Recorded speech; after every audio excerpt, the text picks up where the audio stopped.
Hello. Hello hello. आ रही है क्या आवाज़? ओके।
हेलो।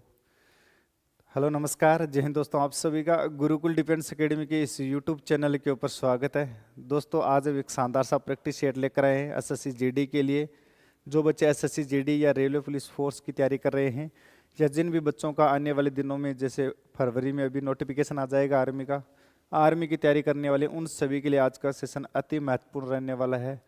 तो सभी बच्चे पेन कॉपी मेरे साथ में लेकर बैठना। जो भी आप नई चीज़ सीखते हो उसको नोट करना अपनी कॉपी के अंदर, और जो आप रेगुलर सीख रहे हो उसके ऊपर प्रैक्टिस करना आपको, ठीक है। ज़्यादा से ज़्यादा इन क्वेश्चनों की प्रैक्टिस करना, ताकि जितना आपने पढ़ा या जो आपके समझ में अभी तक नहीं आया, जैसे मान लो किसी चैप्टर से बार बार क्वेश्चन आ रहा है और वो मान लो आपके समझ में नहीं आया, तो वो मुझे बताइए ताकि मैं आपको वो समझा सकूँ, ठीक है। अभी तक तो जो मैंने पढ़ा रखा है वही बार बार आ रहा है। जो प्रैक्टिस सेट है, ये जितने भी सारे क्वेश्चन है वो एग्जाम के अंदर पूछे गए प्रश्न है, ठीक है ना। तो सभी बच्चे पेन को भी साथ में लेकर बैठना और सोल्व करते रहना क्वेश्चनों को, ठीक है।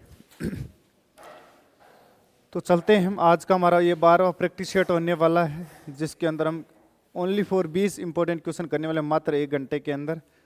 सभी बच्चे कंटिन्यू रहना 1 घंटे तक, ठीक है। जो चीज़ समझ में नहीं है वापस कमेंट करके मुझे पूछ भी सकते हैं, या ऑफलाइन कमेंट में भी कमेंट कर सकते हैं, ताकि मैं बता सकूं। वरना टेलीग्राम ग्रुप की लिंक नीचे डिस्क्रिप्शन में आप सभी को मिल जाएगी, नीचे लिंक दिए रखिए, ठीक है। चलते हैं पहले क्वेश्चन की ओर। पहला क्वेश्चन एक शानदार सा है, जिसका जवाब आप सभी को देना है। पहला क्वेश्चन जरा देखिए। छोटा सा क्वेश्चन है, ज़्यादा कुछ है नहीं, छूट से संबंधित प्रश्न है। जैसे एक खुदरा विक्रेता अपने उत्पादों पर क्रय मूल्य से 25% अधिक मूल्य अंकित करता है। यदि किसी ग्राहक को 20% की छूट मिलती है, तो खुदरा विक्रेता के लिए लाभ प्रतिशत कितना होगा?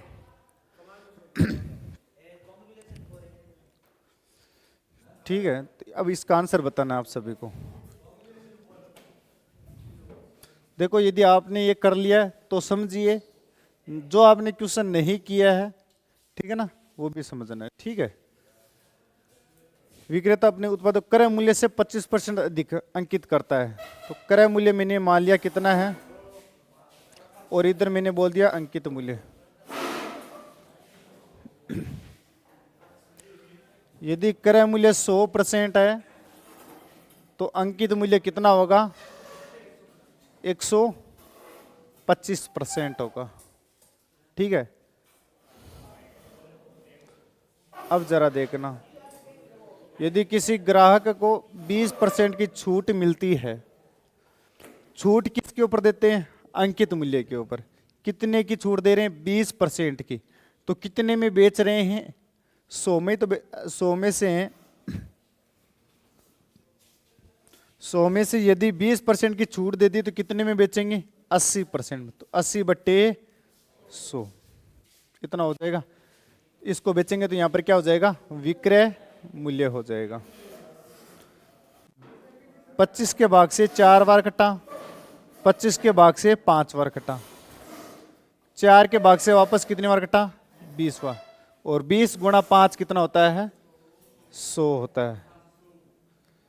अर्थात 100 में ही तो लेकर आया और 100 में ही बेच दिया, तो लाभ कितना हुआ?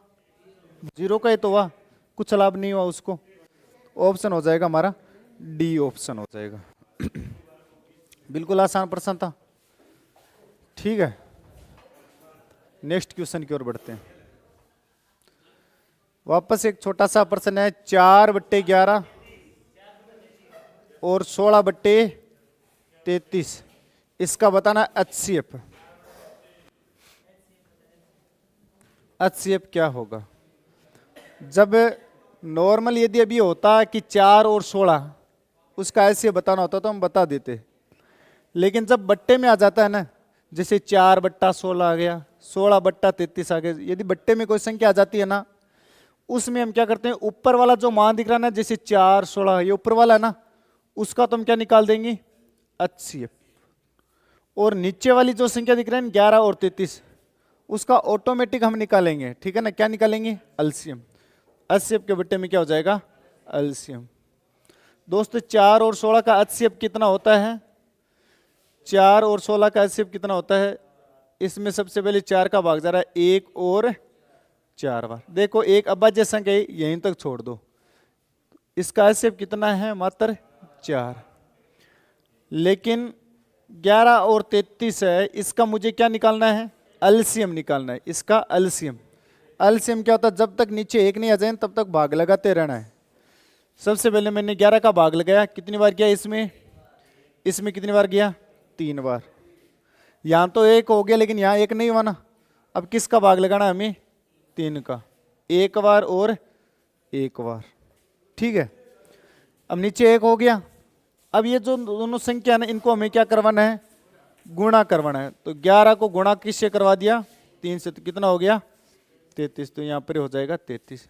ऐसा कौन सा ऑप्शन है? ऑप्शन दे रखा हमारा ए। ठीक है, हो जाएगा। बिल्कुल आसान था। तीसरा प्रश्न है। P को Q से 20% कम अंक मिले तथा R को Q से 20% कम अंक मिले। यदि R को 160 अंक मिले तो बताना P के कितने अंक है। बहुत बढ़िया प्रश्न है, सभी ने कर लिया होगा ये प्रश्न। ठीक है,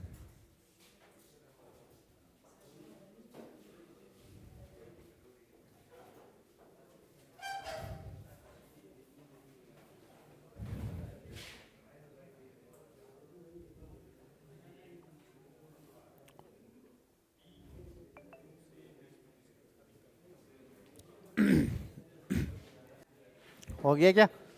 इधर देखना सारे।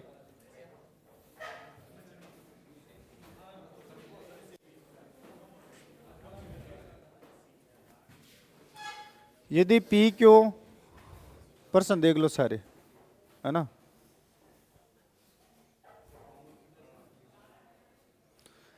यदि P को Q से, जो P है उसको किस से? Q से। जिसके साथ में से लगा होता है वह हमेशा कहां पे आता है? नीचे। तो Q से है तो Q नीचे आएगा। इन दोनों में कौन नीचे आएगा? Q तो आएगा नीचे, और R कहां पे आ जाएगा? ऊपर। क्या आप सभी कितना समझ में आया? नीचे वाली चीज फिक्स होती है, कोई भी चीज हो नीचे वाली चीज फिक्स होती है। जैसे 100% मान लिया मैंने इसको, तो P क्या है? 20% कम है, तो इससे 20% कम मतलब कितना है? 80 है। इतना समझ गई? सेम इसी प्रकार इन दोनों के बीच में संबंध क्या है? नीचे वाला तो 100 होता है, ऊपर वाला क्या है? R को Q से 20% कम अंक मिले तो कितना मिलेगा? 80 तो मिलेगा। ये अब देखो इसमें होता क्या है, इन जो नीचे है ना, जो इन दोनों में कॉमन क्या है, इन दोनों में Q है, तो Q को बराबर करना होता है। यदि Q बराबर नहीं है ना तो हमें करना पड़ेगा, क्योंकि इस वाले Q को इससे गुणा करा देंगे, इस वाले Q को उससे गुणा करवा देंगे। यदि आप बार बार प्रैक्टिस करोगे तो हो जाएगा ये प्रश्न, ठीक है ना, समझ आ जाएगा। लेकिन इसमें तो ऑलरेडी बराबर है, Q का मान इसमें भी 100 है और Q का मान इसमें भी 100 है। तो जरा बताना इसमें से किसका मान देगा। यदि R को 160 अंक मिले हैं तो R का मान कितना है दोस्त, 80। 80 तो है। यदि 80 यूनिट का मान कितना दे रखा है, 160 अंक दे रखा है, तो 1 यूनिट का मान कितना हो जाएगा, 160 बट्टे में 80। ठीक है, मुझे मान किसका पूछ रहा है, P का, और P का मान कितना है, 80। जिसका मान पूछते हैं उसको क्या करवा देते हैं, गुणा ही करवा देते हैं। 80 से 80 कट गया तो पीछे मान कितना आ गया, 160। मतलब P का मान कितना है, 160 है। समझ गए होंगे सारे दोस्त, इतना सा प्रश्न था, ज्यादा कुछ नहीं है। लेकिन देखो ये प्रश्न बताऊं कब हार्ड हो जाता है, जब ये दोनों Q का मान बराबर नहीं होता ना, तब ये क्वेश्चन थोड़ा हार्ड हो जाता है।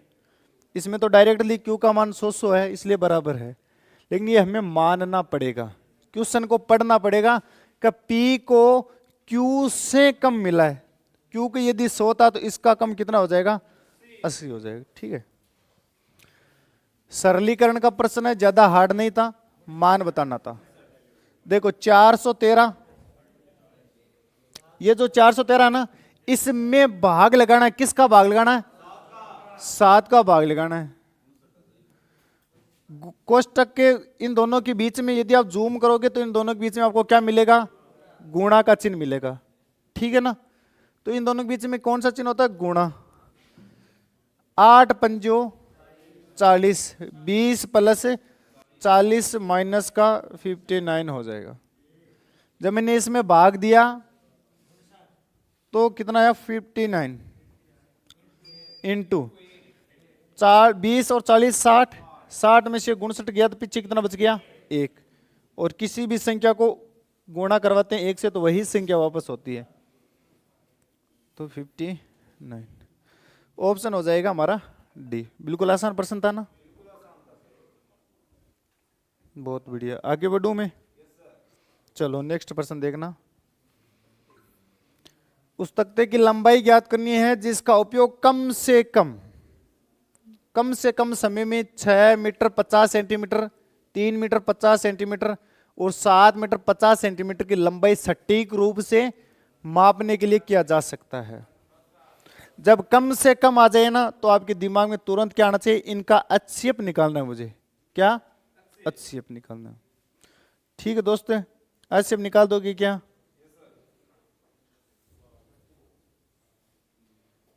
बहुत शानदार। चलो इधर देखो, होता क्या है, जैसे 1 मीटर में कितना सेंटीमीटर होता है, 100 सेंटीमीटर। दोस्त किसी की लंबाई थी कितनी, 6 मीटर और 50 सेंटीमीटर, और उसकी 3 तख्ते हैं, एक तो इतना लंबा था, एक इतना था 7 मीटर 50 सेंटीमीटर का, और एक तख्ता था 3 मीटर और 50 सेंटीमीटर का। दोस्त यदि मैं इन तीनों को सेंटीमीटर में देखूं तो कितना होगा, 1 मीटर में 100 सेंटीमीटर होता है तो 6 मीटर में 600 ही तो होगा। 600 सेंटीमीटर प्लस 50 सेंटीमीटर, टोटल कितने सेंटीमीटर, 650 सेंटीमीटर। समझ गई, 1 मीटर में 100 सेंटीमीटर तो 7 मीटर में 700 सेंटीमीटर, तो 700 सेंटीमीटर में 50 सेंटीमीटर और जोड़ दो तो टोटल कितना सेंटीमीटर हो जाएगा, 750 सेंटीमीटर हो गया। यदि 1 मीटर में 100 सेंटीमीटर तो 3 मीटर में 300 सेंटीमीटर हो जाएगा।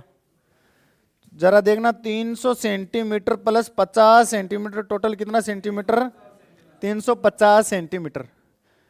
दिमाग में बिठा लेना, जब कम से कम नाम आ जाए तो इन तीनों का क्या निकालना, हमेशा HCF निकालना होता है। समझ गए ना, 650 750 और 350 का HCF कितना होता है, अभी देखते हैं। इसको हटा दूं ना, क्योंकि इसको मैंने बदल दिया। 650 लिख दिया, 750 मैंने लिख दिया और मैंने 350 लिख दिया। इनका निकालना मुझे HCF। सबसे पहले गया 10 का भाग, कितना बचा 65, 75 और 35। 5 का भाग सभी में जा रहा है क्योंकि देखो इकाई का अंक 5 है ना, इसलिए 5 का भाग सभी में जाएगा। इसमें 5 का भाग कितनी बार, 13 बार, 15 बार और 7 बार। दोस्तों HCF में क्या होता है, तीनों में जाना चाहिए भाग, समझ गए ना। कॉमन कॉमन है सभी, मतलब कॉमन होना चाहिए वो भाग, ठीक है, समझ गए ना, नाम से पता चल जाएगा। अब देखो 7 एक अभाज्य संख्या है, 13 भी एक अभाज्य संख्या, मतलब यही छोड़ दो। यदि मान लो एलसीएम पूछ लेता ना, एलसीएम, तो हम क्या करते, जब तक नीचे एक नहीं आ जाए तीनों में तब तक हम भाग लगाते रहते, ठीक है।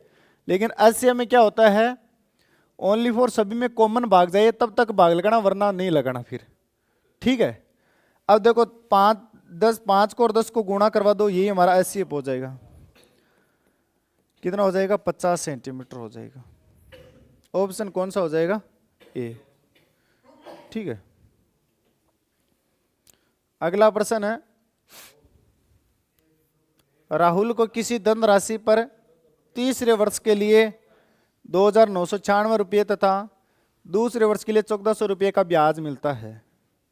यदि यह धनराशि चक्रवृद्धि ब्याज पर उधार दी गई है तो वार्षिक दर बतानी। बिल्कुल आसान प्रश्न है। क्या बोला इसने कि 2 वर्ष का ब्याज कितना है दोस्त, 1,400 रुपये तो है। 2 वर्ष का ब्याज तो 1,400 रुपये है, और 3 वर्ष का ब्याज कितना बोल रहा है प्रश्न में, 2,996। जब मैंने 3 वर्ष में से 2 वर्ष घटाया तो पीछे कितना वर्ष बचा, अरे भैया इन दोनों के बीच में 1 वर्ष का गैप है ना, 1 वर्ष का तो गैप है, 1 वर्ष का गैप है, और इधर गैप कितना है, 1596 गैप है। अब ये जो 1596 मिला है ना, ये इसके ऊपर मिला है, ब्याज के ऊपर, ठीक है। तो 1596 रुपये मुझे मिला है किसके ऊपर, 1,400 के ऊपर। प्रतिशत में है ना, वार्षिक ब्याज की दर हमेशा किस में होती है, प्रतिशत में, तो गुणा में करवा दिया 100%। ब्याज बट्टे मूलधन गुणा में 100। 2 0 से 2 0 भाग गया कितनी बार, 1 बार। 14 हासिल की, 1 वापस गया 1 बार, फिर कितना बच गया 56, 5 आ गया ना, अरे 5 बच गया ना, 14, 5 में से 9 में से 5 गया, 9 में से 4 गया तो 5, और 14 चौके 56, मतलब इतना % क्या लग रहा था उसके ऊपर, ब्याज की दर लग रही थी। कर लोगे, बिल्कुल आसान है, बार बार बता रखा है, ठीक है। ऑप्शन हो जाएगा ये। इतना सा प्रश्न पूछा गया था एसएससी जीडी के अंदर, ठीक है ना। अगला प्रश्न है, साहिल ने 1 रुपये में 12 टोपी खरीदता है, तो 1 टोपी में कितने, यानी 1 टोपी का रुपया बताओ कितना है। जब भी ऐसा प्रश्न आ जाए ना, देखो क्या 1 रुपये में 12 टोपी खरीदता है, तो हमें क्या करना है, 1 टोपी का मान निकालना है। इधर 1 करना है तो ये 12 कहां चला जाएगा, इसके नीचे ही तो जाएगा। इतना समझ गया ना सभी। यदि 1 रुपये में 12 टोपी खरीदता है तो मुझे बताना 1 टोपी की कीमत क्या थी। 1 टोपी की कीमत थी 1/12 रुपया, ये थी। समझ आया सभी दोस्त के। हमेशा जब भी ऐसा प्रश्न आ जाए ना, तुरंत आपको ऐसे ही करना है, दिमाग में बिठा लो, ठीक है। 1 टोपी की कीमत आ गई 1/12, और ये क्या कर रहा है, खरीद रहा है। और हम किसी भी वस्तु को खरीदते हैं तो कितने % में खरीदते हैं, 100% में तो खरीदते हैं। मतलब दोस्त 100% का मान कितना है दोस्त, 1/12, यानी 12 टोपी का 1 रुपया है। 12 टोपी का 1 रुपया है, 12 टोपी का 1 रुपया, सही तो बोल रहा हूं मैं। यानी नीचे तो आ गई वस्तु, ऊपर आ गया उसकी प्राइस, रुपया आ गया, मूल्य आ गया। 100% का मान है दोस्त। 1% का मान कितना हो जाएगा, 1% का मान हो जाएगा 1/12 और गुणा में 100%। समझ गया ना। मुझे क्या पूछ रहा है, 20% का लाभ कमाना है। तो कोई वस्तु मैंने 100 में खरीदी थी, 20% का लाभ कमाकर उसको कितने रुपए में बेचूंगा, 120 में ही तो बेचूंगा। जब लाभ आ जाए ना, तुरंत दिमाग में आपके ये आनी चाहिए कंडीशन, ठीक है। 20% का लाभ मतलब ये कंडीशन आपके दिमाग में आनी चाहिए। 100 की वस्तु थी, 20 का लाभ कमाया तो 120 में बेच दिया, ठीक है, तभी तो 20 रुपए का लाभ हो रहा है। अब मुझे मान किसका पूछ रहा है, तो वह उसको कितने रुपए में बेचेगा, मतलब मुझे 120% का मान चाहिए, तो जिसका मान चाहिए उसको करवा दो गुणा। दोस्त 10 से 10 कटा, 12 के भाग से 12 बार कटा, इसका मतलब 1/10 आ गया, यानी 10 टोपी का 1 रुपया। ये क्या बोल रहा है, 1 रुपये में कितनी टोपी, 10 टोपी उसको बेचनी पड़ेगी। समझ गए क्या आप सभी? छोटा सा प्रश्न है, यदि आप इसको एक बार वापस कर लोगे ना, दिमाग में हमेशा के लिए बैठ जाएगा, ठीक है। समझ आ गया ना सभी के? दोस्त उस समबाहु त्रिभुज का क्षेत्रफल कितना होगा जिसकी भुजाएं है? राधेश्याम, समबाहु त्रिभुज का क्षेत्रफल का सूत्र बता। समबाहु त्रिभुज मतलब सभी भुजाएं उसमें क्या है, समान है। ऐसा कोई त्रिभुज है, ऐसा कोई त्रिभुज है जिसकी सभी भुजाएं क्या है, समान है, समबाहु त्रिभुज कहलाता है, ठीक है। जैसे ये रहा, इसकी सभी भुजाएं समान है, ये भी 0.2 की है, 0.2 सेंटीमीटर लंबी है, ये भी 0.2 सेंटीमीटर लंबी है, और ये भी 0.2 सेंटीमीटर लंबी है। और समबाहु त्रिभुज का क्षेत्रफल का फॉर्मूला क्या होता है दोस्तों, √3/4 भुजा का, आजा वापस आजा, आजा दोस्तों,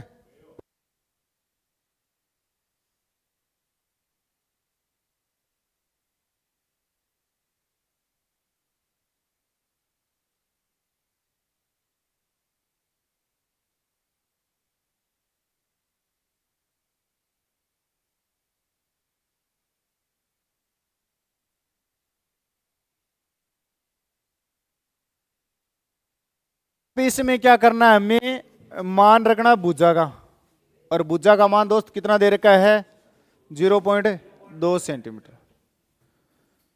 √3/4 गुणा में भुजा कितनी है, 0.2 गुणा में 0.2, 2 बार लिख दिया मैंने दोस्त। 0.2 को पॉइंट को यदि मुझे हटाना होता है ना, तो बट्टे में हम 0 लगा देते हैं।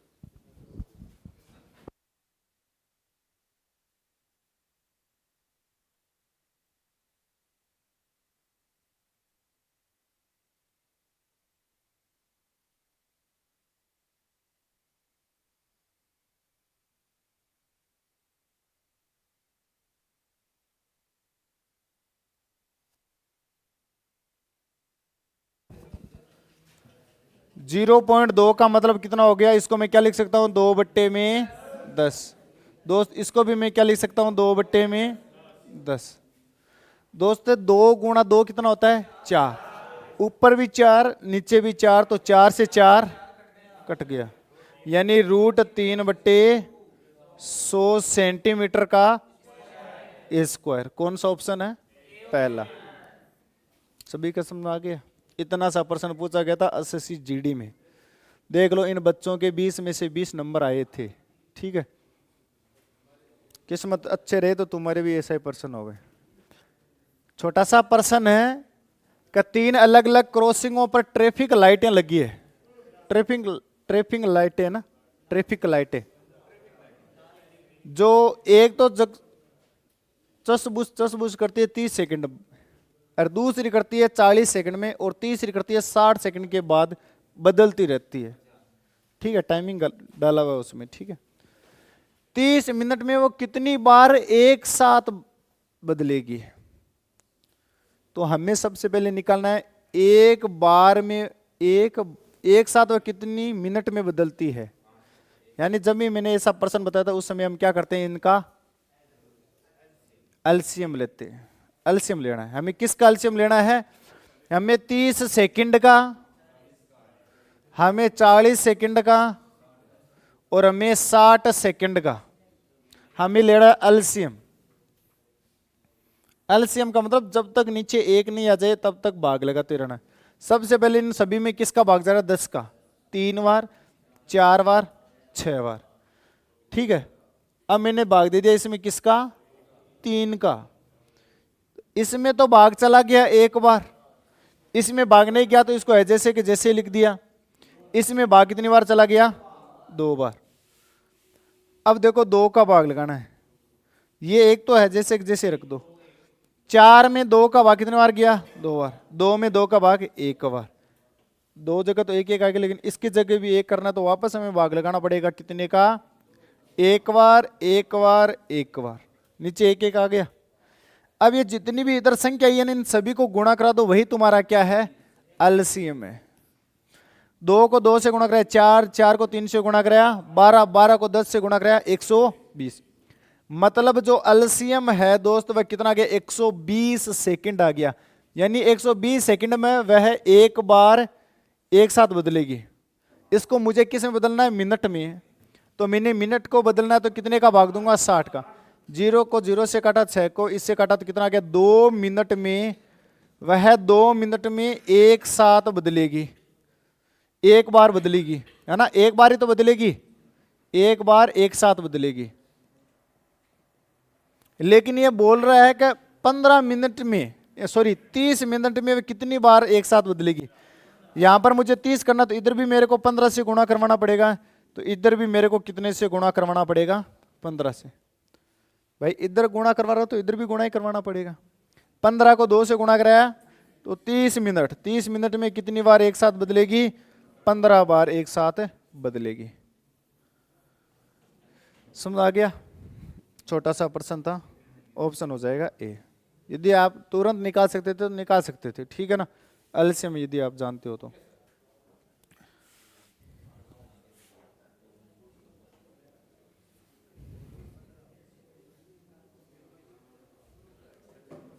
आगे निकालूं?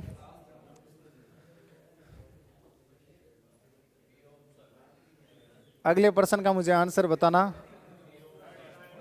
एम एक काम को 39/2 दिनों में पूरा करता है और दोस्त एन उसी काम को 13/2 दिनों में पूरा कर देता है।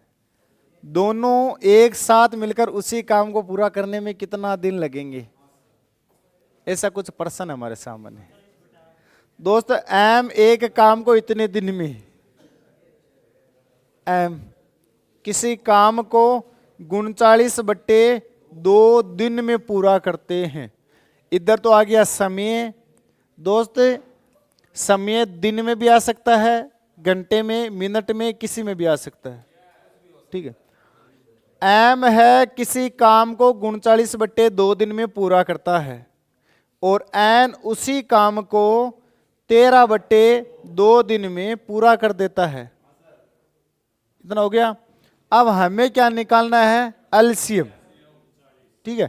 एलसीएम मैंने मान लिया कितना होगा? 39।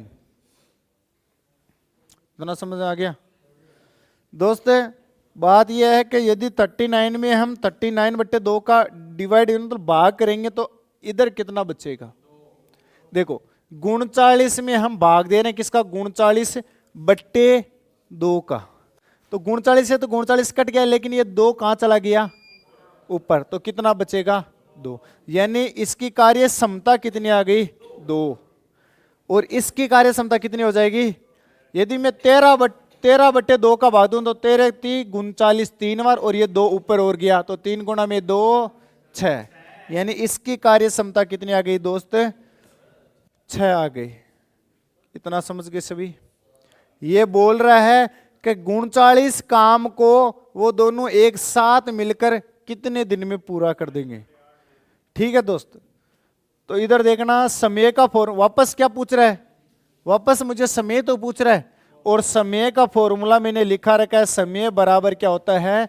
कुल कार्य बट्टे में कुल कार्य क्षमता। कुल कार्य क्षमता। दोस्त ये तो समय, ये है कुल कार्य कुल कार्य कितना है हमारे पास में 39, जो इनका एलसीएम है, और ये क्या हो जाएगी कार्य क्षमता। सभी क्या समझ आ रहा है ना? समय बराबर क्या हो जाएगा, कुल कार्य तो 39 और कुल कार्य क्षमता कितनी है 2+6, 2+6, इतना समझ गए सभी। 39 बट्टे में 6 और 2 8, इतने दिन में वो दोनों साथ मिलकर काम को पूरा कर देंगे। हो गया। ऑप्शन कौन सा हो जाएगा, बी। आगे बढ़ूं।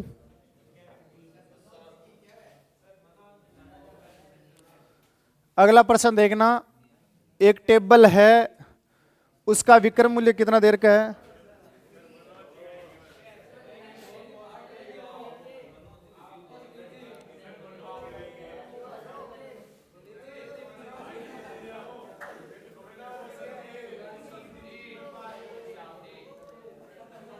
भाई फालतू में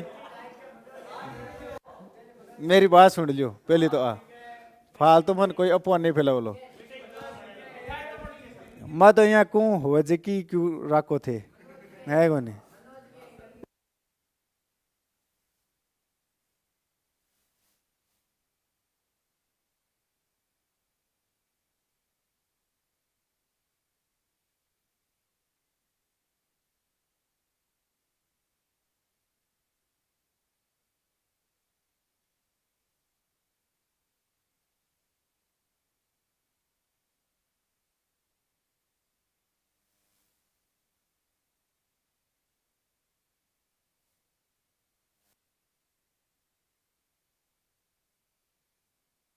इधर देख लो,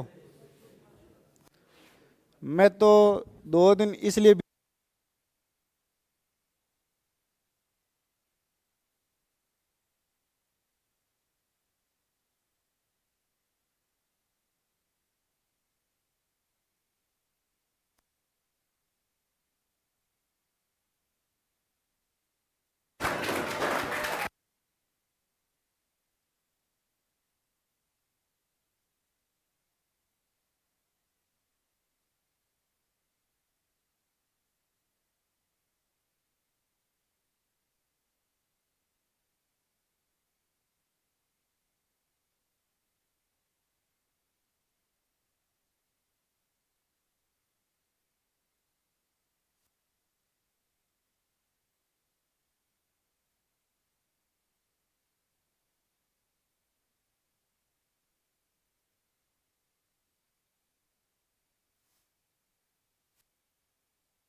अब इधर देख लो, इधर देख लो, एक टेबल का विक्रम मूल्य दे रखा है 1972। ये बच्चे फालतू की अफवाह फैला रहे हैं, ध्यान मत देना इनकी तरफ, ऑनलाइन वाले जितने भी साथी हैं, है ना, डट जोर है।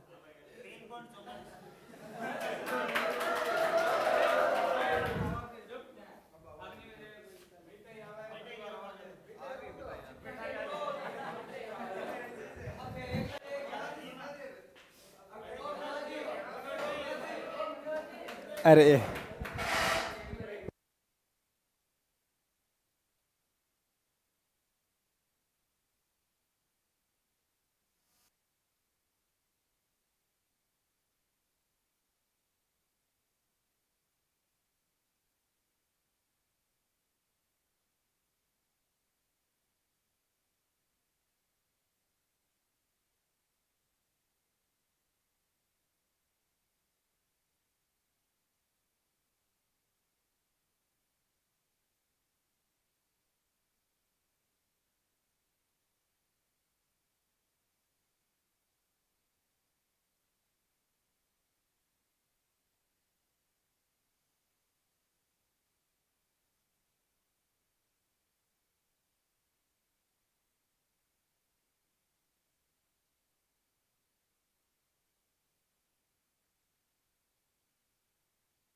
Topic topic wise practice set start है।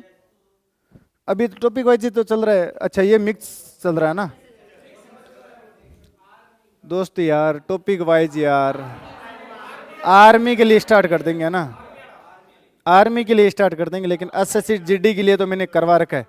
जैसे एक दो टॉपिक है, जैसे मान लो छूट हो गई है ना, जैसे मान लो क्रय मूल्य विक्रय मूल्य हो गया, ठीक है।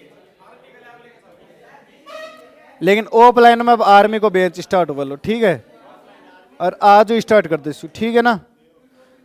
बढ़िया तरीका हूं, नोट्स बना लीजिए, बढ़िया तरीका हूं, ऊपर लिख लीजिए आर्मी, ठीक है, और बढ़िया तरीकों भगवान को नाम लेकर शुभारंभ कर दीजिए, बढ़िया तरीकों नोट्स पढ़ दीजिए।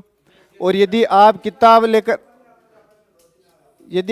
लेकर आ सको तो किताब लियो दोस्त, किताब मैंने बता दी है, ठीक है, मैं बाद बता देती हूँ ना। ऑफलाइन में किताब लीजिए, बढ़िया तरीकों भी प्रैक्टिस सेट करना है। भी जको पर्सन समझ में नहीं आवे, किसी भी पर्सन हुए वो मन यार पूछ लीजिए, मैं बता देती हूँ, ठीक है, हर चैप्टर वाइज।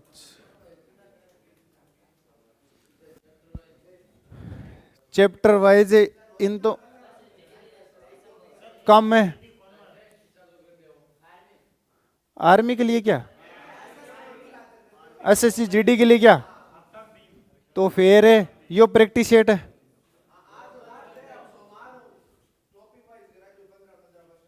अच्छा ये बात है क्या, यानी 20 क्वेश्चन ले लेंगे, 20 क्वेश्चन में हर एक टाइप का प्रश्न आ जाएगा और एक ही चैप्टर का आएगा। जैसे मान लो 15 चैप्टर है तो 15 चैप्टर के 15 टोटल कितना परसेंट, 225% जैसे ना 15 कराऊं, ठीक है, ये प्रकार आप कर ले। कोई ना, यदि आपके ये समझ में नहीं आता है तो कोई बात नहीं, और मैं वैसे करवा दूंगा हर चैप्टर। जैसे पहले हम परसेंटेज लेकर चलेंगे, संख्या पद्धति, कार्य समय, चाल दूरी, जो भी कुछ है, ठीक है, हर टाइप का प्रश्न। लेकिन एक बढ़िया तरीकों पढ़ो, क्योंकि एग्जाम मात्र रिया है, सीरियसली बताऊं, मात्र 20-30 दिन रिया, जगह में 4-5 दिन तो अपना ये चले जैसी, ठीक है दोस्त, सीरियस हो जाइए। जो एक टेबल है, जैसे अब है ना, जो एसएससी जीडी के बच्चे हैं, कितने हैं इसमें एसएससी जीडी के, एसएससी जीडी का एग्जाम दे रहे हो ना सीरियस ही होकर दोस्त। मैं इतना बोलता हूं कि 20 में से 15 तो हर हालत में आप करोगे नहीं, कम 15 से कम तो करोगे ही नहीं। आपका मन ही नहीं करेगा कि यार इतना बढ़िया पढ़ कर भी हम 15 कर रहे हैं क्या, है ना। 20 में से 20 करने की कोशिश करोगे आप। हाँ दोस्त, पर्सन को नहीं हुआ, प्रैक्टिस मेन। जैसे मान ले तेरे से ये चैप्टर नहीं हो रहा है तो इसके नोट्स उठा कर देख तेरे वाले में, है ना, उसको एक दिन में पूरा कर ले। प्रैक्टिस तो करनी पड़ेगी, थोड़ा सा दिमाग को भी खोल। मैंने बता रखा है बार बार कि क्रय मूल्य 100% होता है, लाभ हानि हो जाए तो उसमें से कम माइनस करना है। ये पर्सन जैसे एसएससी जीडी के अंदर पूछा गया है, इस पर्सन को हल करके समझाऊं। देखो इधर ए टेबल का विक्रय मूल्य दे रखा है, कितना है, 1972 रुपया। इसका मतलब है इधर तो कौन है, क्रय मूल्य, और इधर क्या है, हानि, और इधर क्या है, मेरा विक्रय मूल्य, ठीक है। ये बोल रहा है विक्रय मूल्य कितना है, 1972, लेकिन हानि कितने की हो रही है, 32% की। क्रय मूल्य 100% था, उसमें से 32% की हानि होगी तो कितने में बेचेगा, 68% में तो बेचेगा। तीनों में मान किसका दे रखा है, विक्रय मूल्य का दोस्त, विक्रय मूल्य का मान दे रखा है, यानी 68% का मान कितना दे रखा है, 1972 रुपया है। तो 1% का मान कितना हो जाएगा दोस्त, 1972 बट्टे में कितना हो जाएगा, 68, ठीक है। 12 दो बार तो जावे 100% है, और लास्ट में 8 के कितने का हुआ, 8 चौक 32 है, 9 अंटा 72,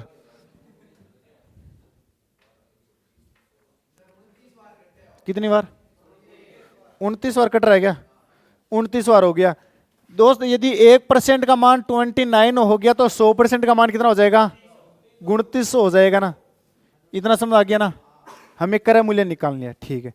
अब ये बोल रहा है यदि उसको 3,000 रुपये में बेचे, 2900 की वस्तु को 3,000 में बेच रहा है, तो लाभ हो रहा है या हानि हो रही है? लाभ कितने का हो रहा है?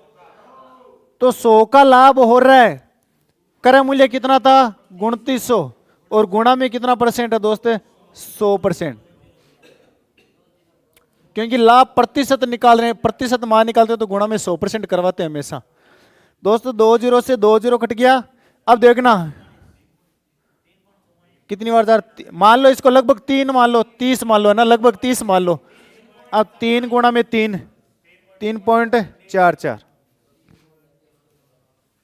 ये आंसर आएगा दोस्त, कर लेना, ठीक है ना। इतना आसान प्रश्न था दोस्त। एक प्रश्न है, यदि किसी वर्ग की भुजा, अब आपके दिमाग में वर्ग नाम आते तुरंत आपके दिमाग एक्टिव रहना चाहिए और वर्ग बना लो। बना लिया वर्ग।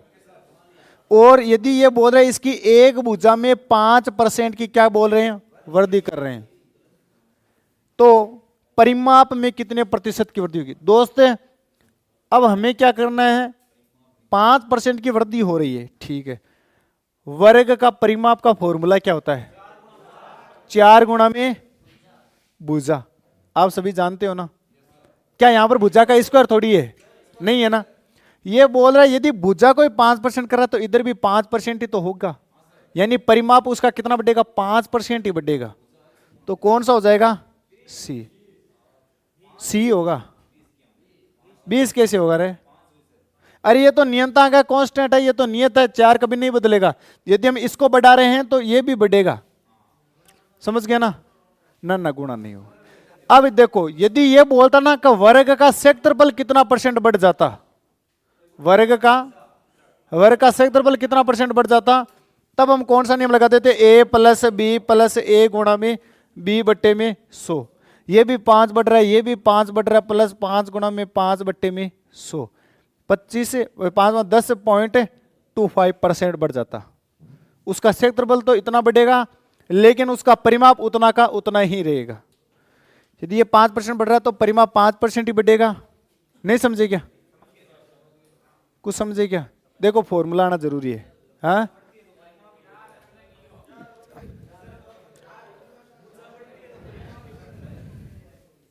दोस्त, वर्ग का परिमाप है, उसका फॉर्मूला क्या होता है? 4 गुणा में भुजा। यदि मैं देखूं कि वर्ग का जो परिमाप है वह किसके समानुपाती, ये तो कांस्टेंट है, भुजा के समानुपाती है। यदि हम भुजा को बढ़ाएंगे तभी हमारा परिमाप बढ़ेगा, यदि हम भुजा को घटाकर इतना सा कर देंगे तब परिमाप